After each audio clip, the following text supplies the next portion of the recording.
Jessie Burton, welcome to Waterstones. Thank you. It's lovely to have you here. We are here to talk about your 7th book and your first middle grade adventure, Hidden Treasure. Before we get into this story, I want to start at the very, very beginning about how writing this book felt like a return to your younger self. And reading this book, I felt like that a little too. I'm sure many adult readers will as well. Could you tell us a little bit about that? Yeah, well, I think this is a book that I've been always wanting to write, but I didn't know when and how it was going to happen, and now it has. And as I was writing it, I realised I was sort of writing for my younger self, who would have wanted to read this book when she was a child or a young person. And it's set around South London, where my family are from, and it's set by the river, and I used to have to cross the river to go to school every day. So I think I was kind of calling back past memories, but obviously it's set much further back than my actual life. But yeah, it was a kind of mix of memory and adventure that I wanted to recapture. Would you say that that feeling you had is what led to this story being written just for a younger audience, rather than, would you ever consider writing it for an adult audience? It's an interesting question, because I think in the first instance, a writer does write her book for herself. And when I knew that this was a book for children, because it was with my children's publisher and the editor with whom I work on my children's books. But in the first instance, I wrote it for me, but I suppose I wrote it for all my selves that are still kind of like Russian dolls lined up inside of me. And I don't necessarily change my approach, I don't think, when I'm writing for adults or children. Obviously, finally, I am thinking about theme and language and who will be interested, and can I keep the pace up, and is it interesting enough for a younger mind? But I'm writing for myself in the first instance, and then I turn my gaze out to the audience after that in the sort of second or third draft. But it is a story that I think is well encapsulated as a children's novel, because of the age of the characters, the age I wanted to write the characters, because of the inclusion of mystery and adventure that I wanted to have. I think it did suit a children's book more, and I feel quite at home writing children's books. I always wanted to do it, pretty much before The Miniaturist, so it's sort of like a homecoming, as I said, but it's just taken a decade. Actually, it's taken like 30 years, because I've been writing for longer than I've been published. Well, I think younger readers are incredibly lucky that this has ended up as their children's book, because I think it's just beautiful. Thank you. And as always, adult readers should be reading children's books anyway, so that doesn't matter. They're not missing out at all. Well, I do. I mean, I've already had a few sort of fans of mine who are adults who are like, yeah, I'm 100% going to read this, and I'm very grateful for them. They're just going to read anything you Yeah, write, well, and I think that's the case for many people out there. I'm very lucky, but yeah, I do. I think all the adults I know, although they're biased because they're my friends, who have read it, have found, like you said, that they've connected to something in the book. So I think there is something for everyone. Definitely. Yeah. Now, in the making of this book, I believe you also uncovered some close family connections to the River Thames. Yeah, it was weird. Could you tell us a little bit about this? It was so weird. So this book sort of, it didn't sort of flow, no pun intended, naturally at first. I was struggling to find my way in. I knew that there was a little girl in it called Beau Delafort. I knew her name, and I didn't really know much else, but I just didn't know what to do with her. And then I realised I want it to be in Battersea, and I want it to be by the river, and I don't think I want it to be sort of around the early part of the 20th century. And I wrote the first draft, and I started going down to the river for walks along the river for inspiration. And I found it, and I've always been drawn to the river. I've found it this fascinating part of London that is weirdly timeless. You go down there and you can't hear the traffic. And if you look along the banks, there's often, an 18th century church, it's this weird mishmash of time zones. And I found myself very drawn to it. And anyway, I went to see my mum and dad, and I hadn't told them what I was writing. And I said, but I've written, this book. And she said, my mum said, Dad's family were watermen on the River Thames. And I was like, I'm sorry? what? She said, yeah, they were watermen, which means essentially the black cabbies of the Victorian era and further down into the 18th and 17th and beyond. You know, there've always been people ferrying other Londoners across the river, across banks, but also up and down. And she said, yeah, his name, I can't believe I didn't know this, but she said his name's Samuel Henry Newnham. And I looked him up and he was there at the Guild of Watermen and Lightermen. And he was an apprentice for 7 years, and then he was freed, and then his son became one as well. So they're all my dad's great-great-great-grandfather. And I found the name of my great-great-great, whatever he is, grandfather's boat and where he lived. And then the weird thing was as well, when I was thinking of a street that Bo could live on, I thought, and it just came to my mind, Gladstone Street. So I thought that's a good, strong word, glad and stone.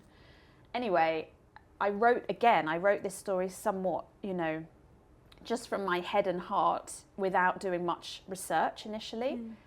And then I had to sort of morph my intentions to, you know, a bit more of historical accuracy. So I looked up a map of Battersea around 1914, and just where I had put Bo and her family was a street called Gladstone Street. And then That's mad. It is quite weird. And then when I told my mum the street, she said, oh, well, Dad's family, the Watermen, live 4 streets down from there on Rollo Street. So I had, without any knowledge of that, put my fictional world like a blueprint on top of the real history of my family without knowing. That's just magic. It is magic. It is. Which I think, actually, there was a line in the book which I really liked. It said, you don't find treasure, it finds you. And I think that just sums up this whole scenario. I think, Sophie, this book has sort of done that to me. It has come to me. It's come to you. And when you say it's been within you for, say, 30 years, I think it's probably been in, sounds like it's been in your family for centuries. It has been a very strange experience, that. And I'm just kind of, a bit astounded by it, to be honest. I want to go back to your research around the River Thames and mudlarking, which, whilst reading this book, I realised I didn't know anything about mudlarking. I've now since learnt a lot. Could you tell us a little bit about your obsession with the Thames and mudlarking in general? So I think mudlarking is getting much more popular, probably because of, you know, social media, and there are particular mudlarks who are very good at communicating what they find and sharing their passion and excitement for the everyday objects that the river produces. So essentially, the River Thames is tidal. So twice a day it comes in and out. The other important thing about the Thames that other cities don't have, not within the UK, but perhaps say in Paris or in Amsterdam, where there's obviously a lot of urban history as well. The clay in the River Thames is anaerobic. There's no oxygen, which means nothing corrodes or, you know, is particularly damaged by centuries of being embedded in it. So things will pop out of the Thames in pristine condition, and no one will have touched them for 400 years except for you. And so there's this, and they're often very everyday objects like pipes or a shoe buckle or a button or a coin or a piece of pottery that's smashed.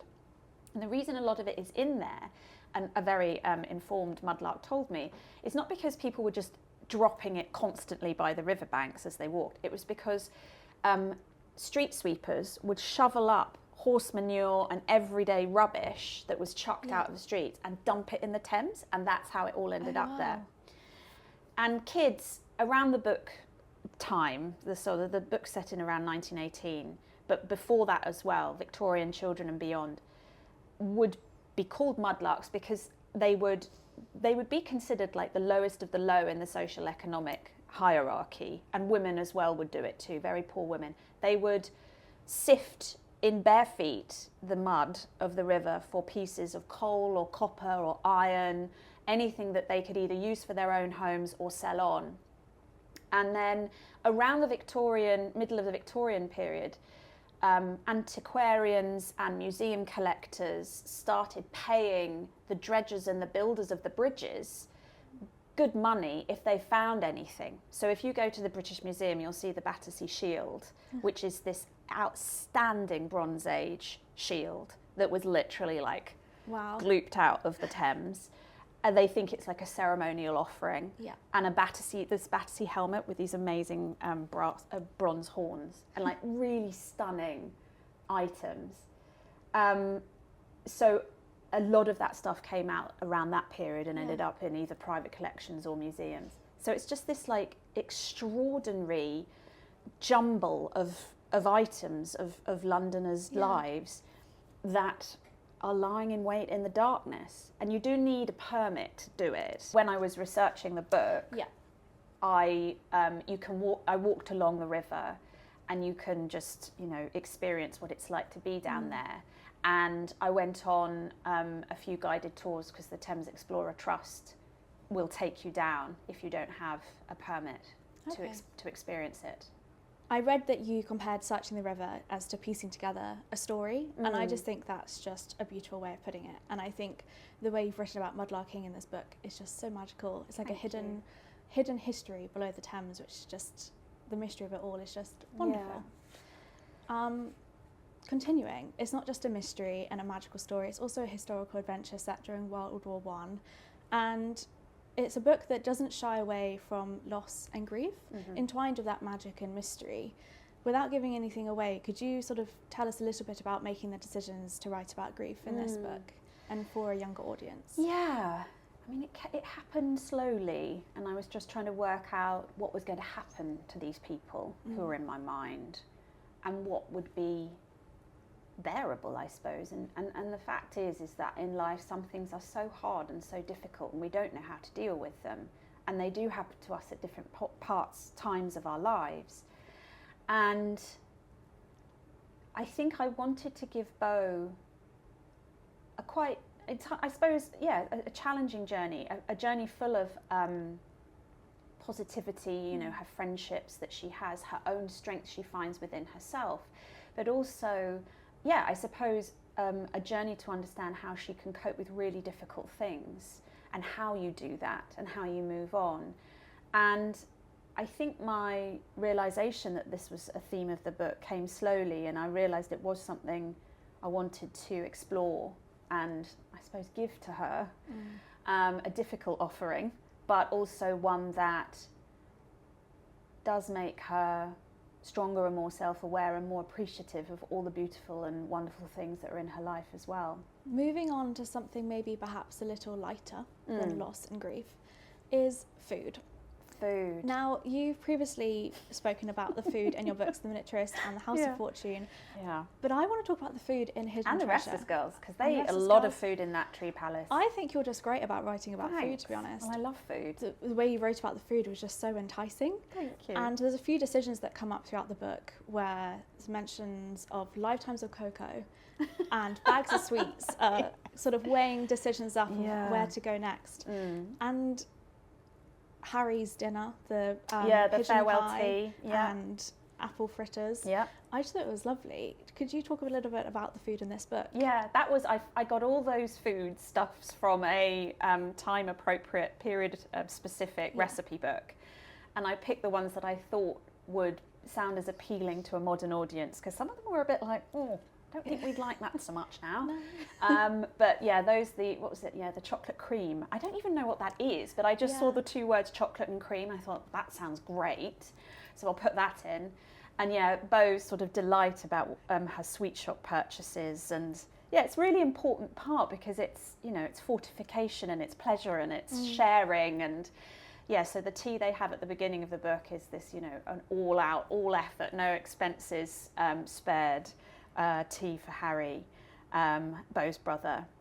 And then of course there's Billy, who doesn't sort of seem to want to eat so much, and I think Bo gets quite confused by that because it's obviously such a part of her life. Yes, of course. And also that I thought it was quite interesting that obviously Bo and her family, they have very little and they face many hardships, and her first thought when she finds something which could help her and her family is obviously the food, but then she still has that thought of choosing not to buy the food and to hold on to something which could be quite special. Yeah, and her friend Eddie Spire, when she finds this eclipsing moon, which is this stunning jewel, one half of the jewels of the eclipse, he's just, go and sell it, obviously, because then we're going to be rich and we can eat whatever we want. We can eat. Exactly. And then, of course, Dr. Muncaster offers her even, money that's beyond her wildest imagining. So she has quite a dilemma early on in the book, which is the common sense thing would be to sell this jewel. This is what she does. She mudlarks as well as being a schoolgirl. She tries to make extra money for her family. And there's something almost beyond her understanding at that point in the book. She doesn't know why, but she knows, and the story will unfold itself to her one way or another. She needs to hold on to this jewel. Yeah. The river has chosen her. The river speaks to her, which only happens, as she thinks, once every generation, maybe, that you will hear the river's voice. And Bo hears it, and the fact that she hears that voice the same day her brother goes to war, the same day that the jewel comes out of the mud, she knows she has to hold on to that. Yeah. And the story will happen. And it does. It does, and it continues. It does. And I should say, Bo, she is Bo Delafort. Love Bo Delafort. A gutsy, mudlarking schoolgirl. She finds her peace down at the river right from the get-go. So it's a very special place for her already. And then, of course, she finds that treasure. She feels that pull to it. She knows something big's. This is... Yeah, and the fact that the search is just almost as important as the final destination or the final object, She's just wonderful. Thanks. And I think there's many strong female characters throughout this book. I think it's quite important, actually. I think all the women in this book, you have Bo's mum, who has had her loss, but she's still, being there for Bo, and also respecting Bo's decision to just hold on to this jewel, which could change their family. Yeah, she's quite hands-off. We also meet Bo's teacher, Miss Crescent.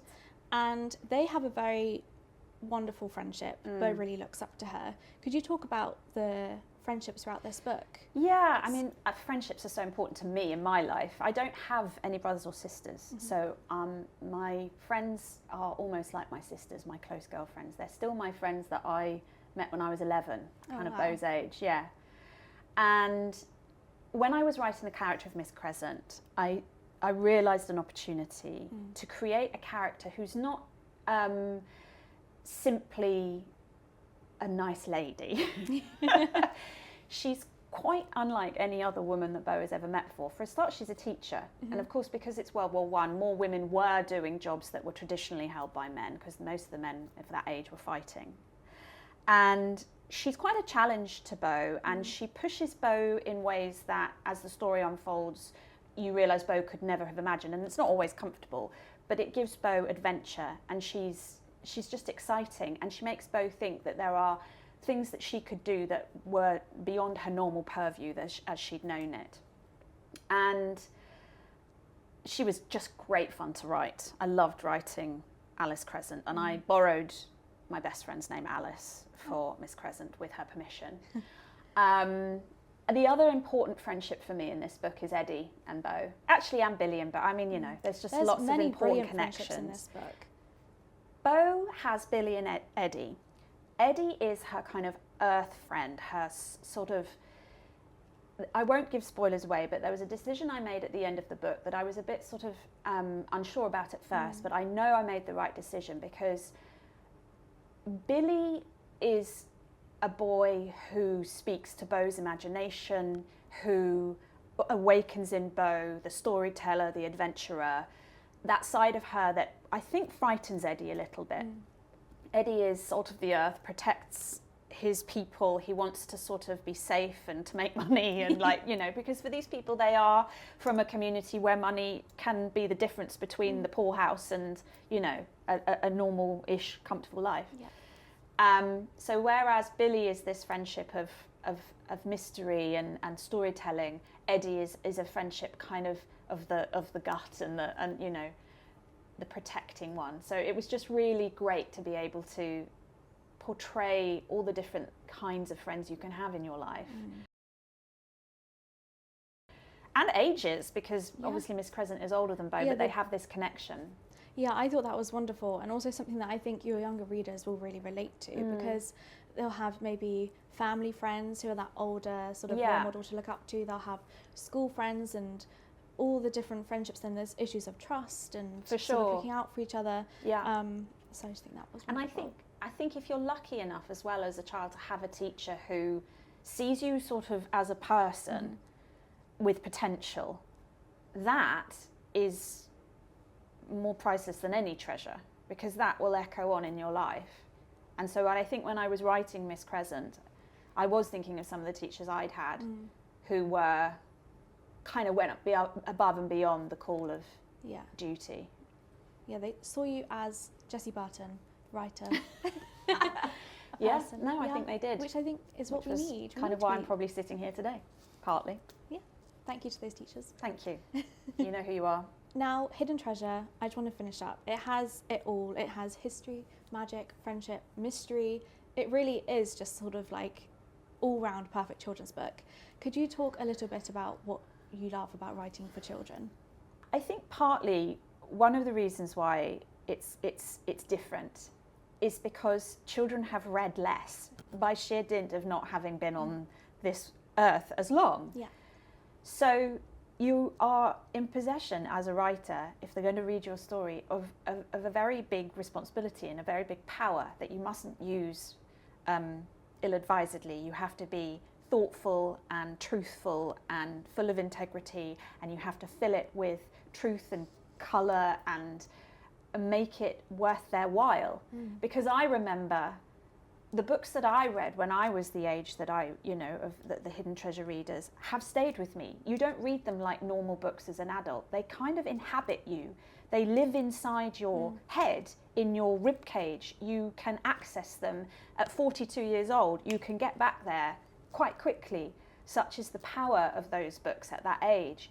So I find that very exciting and very important as a writer when I'm writing those stories, because children, their imagination is so rich and willing and enthusiastic and open and trusting, and you have to take that very seriously. And there's a lot of pleasure to be had. I think because I am connecting to my younger self when I write. I'm remembering that little girl. I still am that little girl in many ways. We don't really leave our old selves behind. We have to just like bury them down. So I suppose like this book, in a way, it's a bit like mudlarking. I've kind of like searched for her in the clay for the hidden treasure, haven't I? But yeah, it is just, it's a mixture of great pleasure and fun and responsibility, but good responsibility. I think that's just wonderful. And I think you're right. This book is going to stay with readers for a very, very long time. This has been such a joy. Thank you so much for coming in. Thank you, Sophie. It's been a pleasure. Thank you.